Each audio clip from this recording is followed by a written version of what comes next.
Peace and love, family. Just caught myself in a very interesting place, learning some very interesting things. As I was just simply going for a walk, a place that I always walk by. But Sister Wisdom decided to drop on down and touch me in some very interesting ways. Because as I was walking, I started to notice like it was an abundance of trees, leaves. It was just like an abundance. I'm like, dang, it's so much abundance. Even the abundance of the dead leaves. It's just abundance like everywhere. And I was just like, man, that's crazy. Like I didn't look at it that particular way before. It's just abundance of so much trees and green. And I started to look at them. I started to recognize, oh wow, they're all like really kind of different. Like they they all are growing different. Like they're all together. It's an abundance of them, but they're all growing in their own different ways. Like each individual one is like kind of doing its own thing, even while being with everyone else around them. And boom, it just dropped on me like a anvil. This is kind of how we are. Literally, this is legitimately kind of how we are.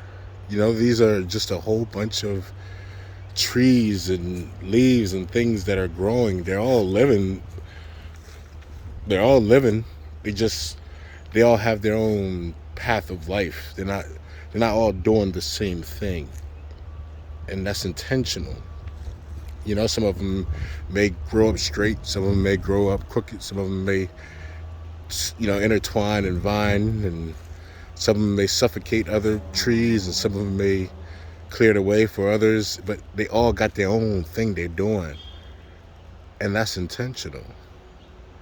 Like, I think if we can just step back sometimes and remember that all this abundance, although it looks like organized chaos, it's organized.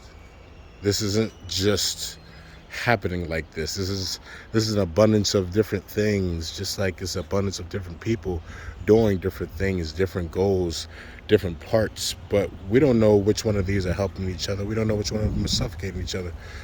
But the one thing we do know is that they're all together. They're all together doing whatever they were supposed to do. And that's just how this is. And I'm pretty sure we're much more important than these trees in regards to humankind, because we can dominate these trees. We can remove these trees, uproot or dig down. We can try to mow. We can destroy these trees. So therefore we have more power than them. But yet they're all just doing their own thing. I don't hear anybody complaining, bickering, screaming for war. I mean, of course, that's a weird thought process, but it's one that I think should be shared, because this is very interesting. How much. But the most interesting thing about it is the fact that they all grow differently. You know what I'm saying? They don't grow in the same direction, but they all are growing. Well, most of them probably. Some of them may be dying. Are we like that? But I think the one thing to keep in mind that we have in common with the trees, the one thing we have in common with all this, is that we're all supposed to grow. We're created to grow and expand. Whether we do that or not is one thing, but we were created to grow. We were created probably to mingle, just like they're mingling. Just something to think about, people. Peace, love, just representing and trying to share some unique thoughts. But there's a lot of abundance here, and they don't have nowhere near as much control as we have. We have control over our lives. We have free will. Unlike this, they have no choice but to do whatever happens, whatever we decide to do with it, really. So keep that in mind, how much power you have, how much abundance is around you, and that you were created to grow however you were meant to grow. But please grow. Let's grow together. Let's try to grow together at least. Peace and love, family.